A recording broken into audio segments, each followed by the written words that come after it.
What we want to embark on this week is maximizing the soul of your life and minimizing that everything else, and that's all time management is. I'm gonna have you outline what are called minimum viable routines. That is what we need to identify. It's something that makes you tear up. It gives you chills. It makes you excited. It makes you a little nervous. It feels kind of big. You're gonna use what I've called the preemptive momentum principle. The hardest part of getting things done is getting started. Okay, welcome to day one.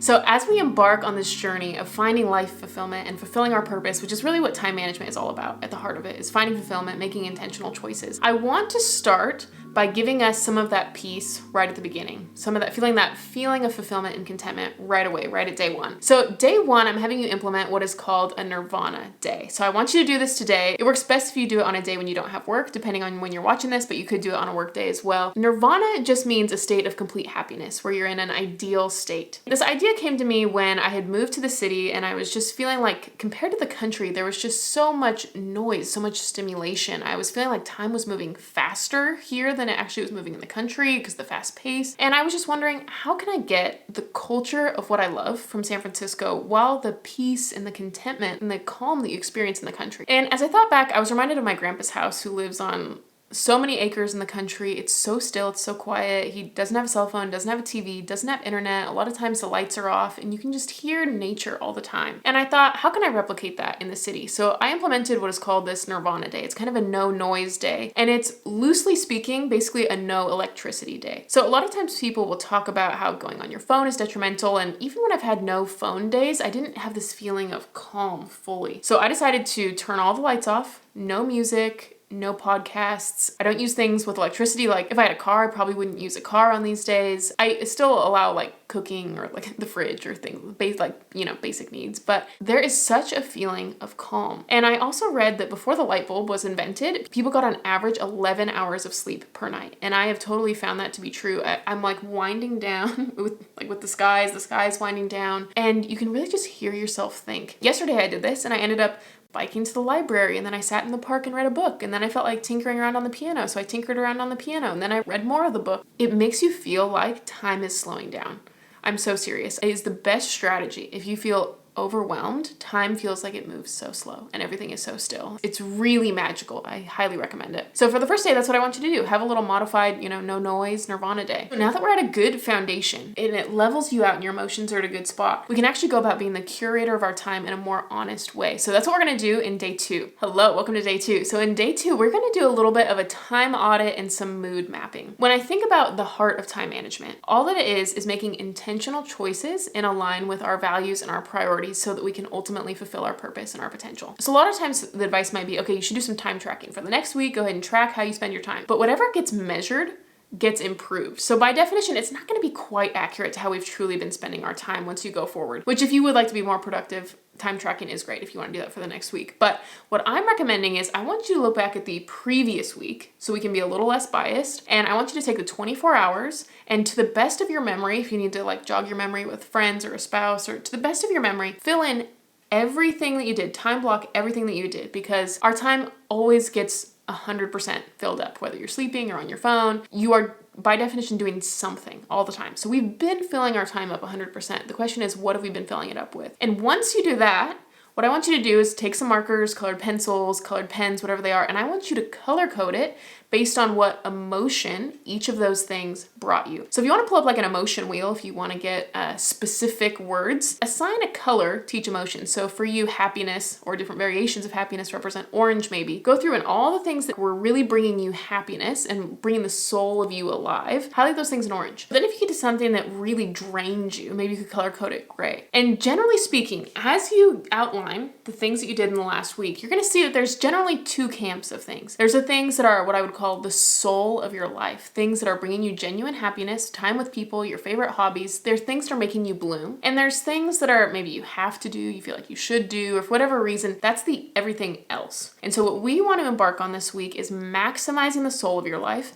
and minimizing that everything else. And that's all time management is. It's just an intentional curation of your time in your life. So now that we've looked backward and seen in our natural state when we're just reacting to things, oh, phone notification, that's interesting. Oh, someone says they want to hang out. Okay, that's interesting. Now we've seen what our states are like when we're just in a reactive mode. Now we can move forward into the future in a proactive way where we're making more intentional choices, whether or not something came our way or not. We are leading our lives and we are ahead of the 8 ball. I realized that I've probably asked you to subscribe less than 10 times in the history of ever in this channel, and it occurred to me that that might be helpful. So if you find these videos helpful, please subscribe. Thank you so much. Hello, welcome to day 3. So this is one of my favorite days because it's all about the calendar, which of course is one of my favorite things. I did make the potential planner. If you're interested in that, I'll have that linked here. But as you dive into the world of productivity, very quickly you will see there are apps for everything. There's technology for everything, and it's very easy to get a sense of FOMO. Oh, I need to try this program because this person's using it. I need to try this. I need to try Notion. I need to try Todoist and Asana and ClickUp and Sensama. There's all these different programs, and it's very easy to get this productivity FOMO. There was a study done where they had 2 groups of people and they wanted to measure how they were with their finances. To the first group, they gave them expert financial advice. This is technically the best way to budget, the best way to invest, the best way to do all these things. To the second group, they said, just do what's financially worked for you in the past. For the next month, whatever has worked for you in the past, do that. And at the end, the group that had saved the most money and been more productive and felt things were easier was the group who just did what had worked for them in the past. So don't get caught up in, should I have a digital planner or a physical planner? Just do what has worked for you in the past. What type of person are you? For me, I know that I'm a physical planner type person, even though I know that digital things are technically more efficient, but it's kind of like string floss versus floss picks. Dentists are usually like, just do the one that you're actually going to use. String floss is technically better, but use the one you're going to use. And I know that for me, that's a physical planner. So you're gonna pick, do you like a digital or do you like physical? And be honest with yourself. Don't feel the FOMO of like needing to go the digital route if that's not actually what's best for you. You need 2 things. You need a calendar. So if you want to go the digital route, that's like Apple Calendar, Google Calendar, Notion, sort of. If you want to go the physical route, I do have a planner, of course, but you can also just go to Target, get any planner that has a monthly spread and a weekly spread. And in addition to a calendar, you need a place to store notes. So that could be the note-taking app on your phone. It could be Google Drive. Notion is very good for notes, actually, or a notebook, physical notebook. Some people like physical binders or a file system, whatever has worked in the past for you. Today is all about just making the choice, just getting a calendar and getting a note-taking app that works for you. I will show you how to use it in later days, but today it's just getting one that works for you. So a calendar is incomplete if we don't put anything on it, so that's what is going to bring us into day 4. Welcome to day 4. So today is all about clearing out your mind. One quote that I've said a lot is, you either have a messy mind or you have a messy planner. It's better to get all the things out on paper. The book Getting Things Done by David Allen is kind of like, I've called the productivity Bible, and there's a lot of things in there that are outdated at this point, file systems and things like that. But the main principle from that book that is very enduring is that you use your mind to think about things, not of things. A lot of people have what's called a silent to-do list. So that's where you think to yourself, oh, I need to buy batteries. Okay, don't forget. A little while later, you think, oh, I need to buy batteries. And you're just constantly reminding yourself. It's not on paper anywhere. You didn't make a plan to do it necessarily. It's just kind of this, oh, don't forget. This is a silent to-do list. Anytime you are thinking about that silent to-do list, you are by definition not thinking about other things that are important to you. Being present in the moment, having gratitude, really feeling immersed in your life and with people around you. You need to use your mind to think about the things that matter to you and being present, and not think of tasks and these boring chores. So the way that we're going to do that is we are going to implement a regular system where you brain dump things. Today we're going to get that system set up, and on the final day I'll talk a little bit more about maintenance and how you do that going forward. What we're going to do first off is, if you want to make this a little bit more fun, grab some sticky notes. The very first time I did this, I used sticky notes, and the first time I did this with other people, I recommend that you use sticky notes because this is the big hump, I would say. This is one of the less fun days, and so anything you can do to make it a little bit more fun, I recommend you do. So you're going to think of anything that's overwhelming you. Okay, you've got an assignment you need to do, write it on a sticky note, get a new sticky note. Okay, I need to do this. Anything that is in your mind that is just clogging it up, get it all out. And then what we're going to do to even intensify this is we are going to Google the Getting Things Done trigger list. So this is a PDF. As you go down, it will trigger things in your mind. So you might get to the birthdays section and you're like, oh, so-and-so's birthday is coming up. I need to get them a present. Okay, you write that down. You get to the technology section, you realize I need to buy batteries. So you just kind of comb through this list and it's meant to trigger things in your mind. By the time you get done with this, you might have lots of sticky notes, or you could write this in a notebook, but you have a lot of things out. So once you get done with all these sticky notes, some of these things are going to be actionable and some of them are not going to be actionable. If it's an actionable thing, like I need to buy batteries, you're gonna figure out, when do I wanna do this? And spread this out. It's a lot of tasks. Don't feel pressure to do it all at once. You could say, I wanna do this 3 weeks from now. That's fine. Or I wanna do it 3 months from now. And so you're gonna kind of write on the sticky note, when do I wanna do this thing? And there might be some things that are not actionable. And if it's not actionable, it might just be like, these are a list of movies I wanna watch, maybe. And you have a little notes section of movies that you wanna watch. I want you to be very sparing with things that you put in notes, like in your notes app or your notebook, whatever you chose for the notes section, because most things actually are actionable. The only things that should go in the notes section are things that are not actionable. Most things are. Like I might say, oh, I've got a YouTube video. I want to do a YouTube video on 10 things I learned from doing YouTube or something, let's say. I don't want to do it right now because I need to do planning videos right now. So a lot of people might put that in a notes section. Oh, YouTube video ideas. But no, that is actually actionable. And if I think about this, I know when I want to do this. I want to get over the planning videos. So I might say February or March, I want to do this. And so I'd put it in February or March. So you're going to take all these sticky notes, and if you know the day you want to do them, you're going to put them on the monthly section of your planner. So if you've got a physical planner, it's got a monthly spread, which I consider the monthly messy dashboard. It gets messy. We will organize it later, but there's going to be a lot of stuff on there. If you use a digital planner, I want you to create 2 calendars. One, you can call it the monthly messy dashboard. The second one, you can call weekly planning, and I will describe in detail further on how to do this. In the monthly messy dashboard section, whether it's digital or your physical planner, take all these things and dump them on there. So if you know the day you want to do something, write it on that day. If you know the week you want to do something, but you don't know the specific day, like you're like, I know I want to do it next week sometime, just write it at the start of that week, and when we get to weekly planning, we can determine what day we want to do it. If you know the month you want to do something, but you don't know the day, just write it at the start of that month. So you're going to take all this stuff and plop it in your planner. And it might feel messy. This is the more overwhelming step. At this point, you might be like, what am I going to do with all these things? We will streamline it. What we've done right now is made your mind clear to be present, to think of things. And this system, it gets easier as things go on. The best things are difficult at the beginning and easier as time goes on, as opposed to the reverse. So like we identified in one of the earlier days, we have the soul of your life and we have everything else. What we just worked on is dumping out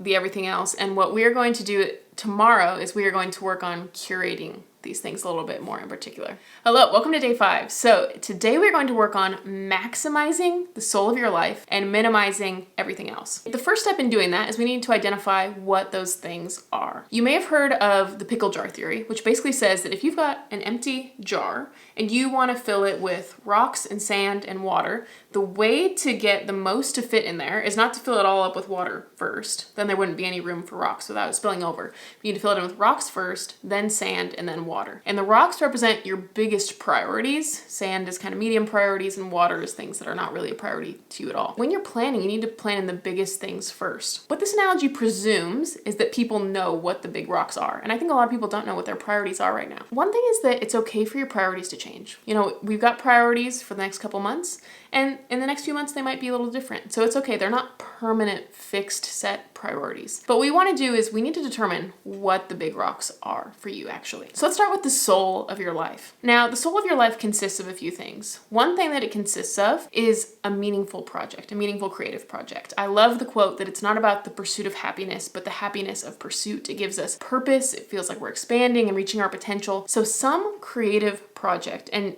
especially a lot of times it can be like career related or maybe family related, something that if different in your life would make the biggest difference, something that makes you tear up. It gives you chills. It makes you excited. It makes you a little nervous. It feels kind of big. That is what we need to identify. Like, what is the number one thing right now that you want to prioritize that would really be life changing? Maybe you want to start a YouTube channel or you want to make art. Something that's very important to you is that we need to identify what that thing is. And we need to be serious with ourselves and saying, this is me showing some self-worth and saying that this is important to me and I'm going to make sure that I do it. Another thing that's in the soul of our life is time with relationships. So I want you to think about, if you have kids, what does a good relationship with your kid look like? What type of activities do you do? What about with your spouse? What about with your friends? So in important relationships, what things do I want to regularly be doing? Do I want to be doing Sunday family dinners? Do I want to have date nights on Fridays? Just thinking about what is important. What do my ideal relationships look like? And then finally, just general hobbies, just general creative hobbies. Do you like to read? Do you like to do Legos? Do you want to go on solo dates with yourself? Things that really just make you come alive, things that make you you. Identify all those things.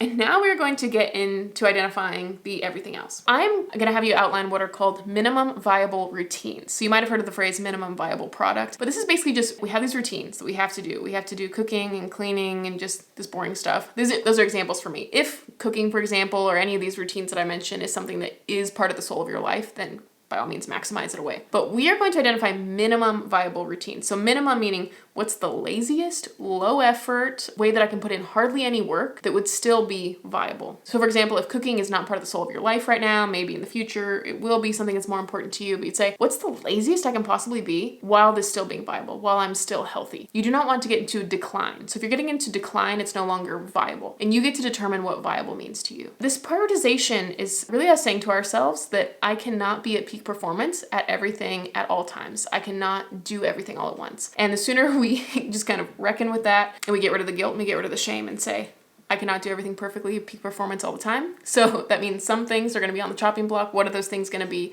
And let's outline what good enough is. We don't need to have the perfect morning routine, perfect evening routine, perfect weekend reset, perfect fitness, perfect food, perfect cleaning. We don't need all these things. So we're just going to outline for me and my priorities, what things are, it's okay that I'm a little lazy with these things, because by being lazy with cleaning and cooking, that expands and gives me more time for my relationships and my hobbies and fun creative project I'm pursuing. I have a list of routines that I want you to outline for yourself. First is cleaning routines. What's the laziest I can possibly be that is good enough with cleaning? And I want you to outline, when are you gonna do it? I'm gonna do laundry once a week, and I'm gonna do it on Wednesdays or something. Choose outlining, what am I gonna do, when am I gonna do it? Okay, meal routines. Do you meal plan, or is that, I don't need to meal plan. I'm just gonna show up to the grocery store, I'm gonna go to the protein section, pick 4 proteins. Gonna go to the veggie section, pick 4 veggies. I'll go to the carb section, pick 4 carbs. Perfect. For dinner, I just pick one of each, and that's how I'm gonna do it. That's what I do. That's my lazy 15-minute dinner routine. We don't need perfect morning routines, evening routines, and we can reset. So what is the minimum I can do while still being viable? What's the laziest I can be? Fitness routine, if it's not part of the soul of your life. What is the laziest I can possibly be? Maybe if I was, really in peak performance, I would be running for 1 hour every day. But what I think is good enough is I want to get 10,000 steps per day. That's viable to me, and that's as good as it's going to get. And in a couple months, that could change. And then I have a space for other routines. So if you have like kids, maybe they have school routines or lunches or chore type related things related to your kid. Not valuable time with your kids, but just like the chore related things. Or maybe you have a volunteer organization, like a church or some other volunteer organization. What routines do you have that you can do minimum that's still viable? Now that we have identified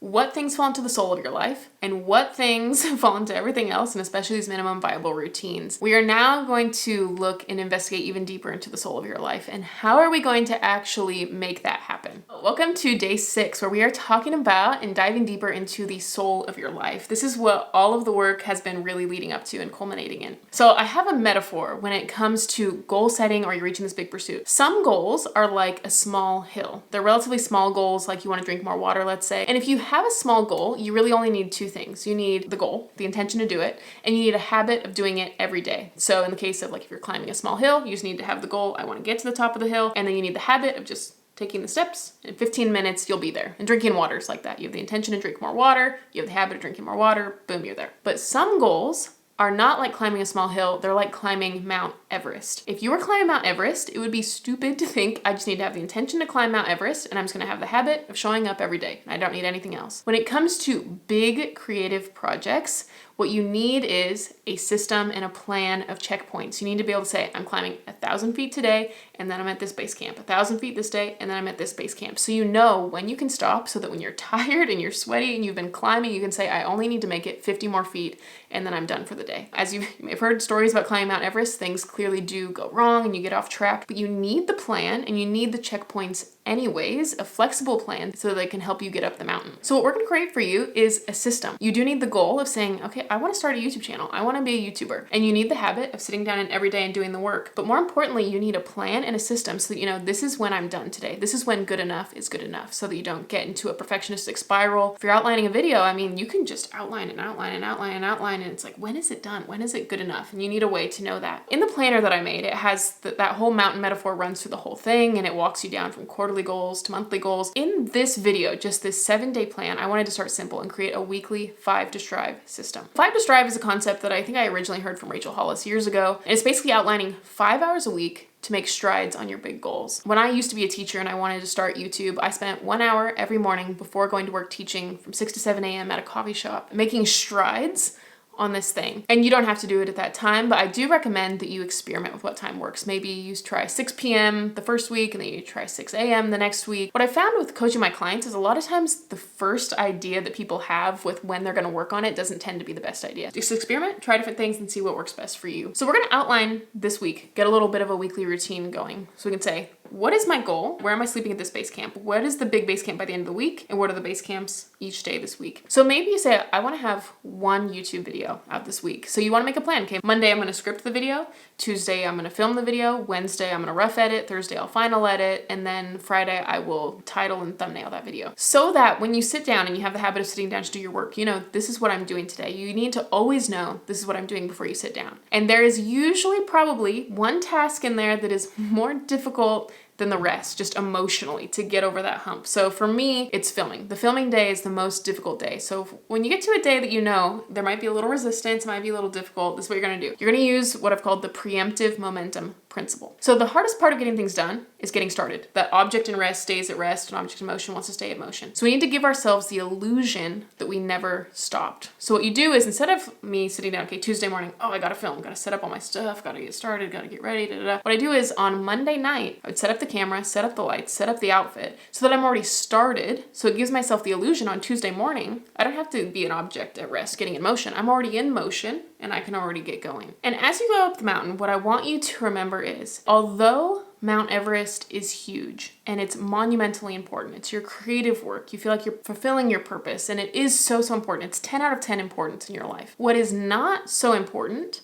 is the form that you take every step. Oh, I gotta make sure I have this form when I take this step and this form as I take this step. It does not matter. Ultimately, the way that you engage with this week, like, really doesn't matter that much. All that matters is that you get started. When you think about long term, if you climb up this huge mountain, it doesn't matter that you had perfect form or you did it perfect steps the way. It just matters that you got going. Although the mountain is 10 out of 10 importance, this first week, it's 3 out of 10 importance. It's really important that you get going, but the way that you do it, it's 3 out of 10 importance. So I have a coaching client, and her goal for the week, she says, I'm gonna make the laziest, worst video in the history of YouTube, which I loved that goal. If you're writing a book, I'm gonna sit down, I'm gonna write 10 bad pages because it takes the pressure off. You could try 10 out of 10, but the reality is, a year from now, what you perceive as a 10 out of 10 right now is gonna be perceived as a 3 out of 10 then. Your first videos are your worst videos. The first work is the worst work. What matters is you get over the hump of doing the thing. So you'll post a video, it'll get 2 views, and that doesn't mean something's wrong with you. It doesn't mean you're doing the wrong thing. That's normal. It just means that you're starting. You got started on doing the work. Don't pay so much attention to the results. My husband says 3s start businesses. 3 out of 10. Just, is it a 3 out of 10? Perfect, it's done. And that's how you know that you're done at the beginning. And have that mindset for a long time. You know, get to 35 videos before you really start trying to fine tune things. So we've done the groundwork of getting going, but we need to make sure that we are able to maintain this, that we don't have just fits and starts. So that's what we're going to address in day 7. Hello, welcome to day 7. So we have done the work of really getting started and getting a good foundation, but now we're going to make sure that we can sustain these things going forward, continue to maximize the soul of our life, and we continue to minimize everything else. We're going to implement a weekly planning routine. This has been the most life-changing thing. I got my husband hooked on it. I've gotten tons of friends hooked on it, and everyone says this is the most life-changing thing. It's so simple. It takes 10 minutes on Sundays, but it's incredibly life-changing when you do it in a very specific way. Going forward, we want to maximize the soul of our life and minimize everything else. So we need a routine to be able to do this. When it comes to the everything else, the tasks, the things that we think of, we're going to continue to be in the routine of anytime we think of something, immediately adding it to the monthly messy dashboard. So if you're using that digitally, that would be the monthly messy dashboard calendar. If you got a physical planner, that's the monthly spread. Anytime you think of something, you instantly add it there. So the next most important thing we need to do is we need to maximize the soul of our life. And we're gonna do that by weekly planning. When you sit down to weekly plan, we're gonna do it in a very specific order, just like the pickle jar theory, doing the most important things first. So if you're using a physical planner, you're gonna keep that weekly spread blank until you get to weekly planning. And then if you're using a digital version, same thing. You're gonna use that weekly calendar. You're gonna leave that blank until we get to weekly planning. And so the first thing you're gonna do is you're gonna plan in a block on that weekly planner for your big goal, that 5 to strive, 5 hours on your big goal. That needs to get planned in first as a big priority. Then the next thing you're gonna do is you are going to look at your monthly messy dashboard. So you're gonna flip to it, see everything for that week, all the messy things. Some things were ideas, you're not gonna do them anymore, the events got changed, things were all kind of messy. There's just a lot of things brain dumped on this monthly messy dashboard. You're gonna take those things and add them to the weekly calendar. calendar in a streamlined way. It's where we can beautify things so that on a daily basis, we're open to the weekly spread and it looks beautiful. If you're someone who likes to use highlighters or stickers, you can do this in the physical version. If you're in a digital version, you can color code at this point. What I want to say about a digital version is there's so many like automations and things you can put on repeat. Like if you want to work out every day at 6 p.m., it's so easy on a digital planner to just, put that on repeat. That's good to do on the monthly messy dashboard because that's the place where we're just dumping everything. We have everything there. But when it comes to the clean weekly spread, you want to leave that blank. Don't have things on repeat. The thing about having things on repeat is that it is efficient. That is the more efficient way to do it. You don't have to type things as much, but it's not as effective because time management is about making intentional choices, remaking the choice and the commitment that I'm going to do this thing. And when things are on repeat, it's too easy to just let them run on autopilot and you've seen it so much that it's almost like you're not even seeing it anymore. So we want to, when we take things from the monthly messy dashboard to the weekly spread, be intentionally putting those things in there. Yes, I'm making the choice that I am going to work out and kind of moving things around. If you're digital, I would not recommend putting things on repeat on that weekly planner. And then finally, you're going to add in things that are part of the soul of your life and your minimum viable routine. So if you had weekly date night, time with your kids, family time, hobbies, solo date nights, things that are part of the soul of your life that make you come alive, you're going to plan in those things. And then finally, last, you're going to plan in those things that are not priorities, which are those minimum viable routines. So, how can I squeeze these things in around? Okay, where is the cooking routine going to go? Where is groceries? Where's laundry? Just kind of the boring stuff of life, and we're going to minimize it as much as possible, and we put the fun things in first because they're more important to us. So I want to say that productivity and time management is not about doing more and trying to do everything and be everything to all people and do everything at peak performance and be perfect. What I want to say is I just want to remove any of the shame or the guilt that maybe you felt from time management. It is not abnormal for certain things to be falling through the cracks because you cannot do everything all at once. So all time management is intentionally choosing which things am I going to let fall through the cracks a little bit? Is it cleaning? That doesn't really matter to me that much. It's intentionally choosing which things to neglect. Lady Gaga actually has a quote, our self-worth is not defined by the things we say yes to, but the things that we say no to. We're intentionally saying that I'm going to purposefully neglect these things because they are not part of my priorities, because I know that not everything can be a priority at the same time. When everything's a priority, nothing is a priority. So I'm going to say no to these specific things so that I can say yes to these things that truly do matter to me. I hope you feel more calm and collected after this video. If you would like a little bit more deep dive into goal setting, I have a Set Systems Not Goals video, and I also have the potential planner, which you can check out. I will have it linked here.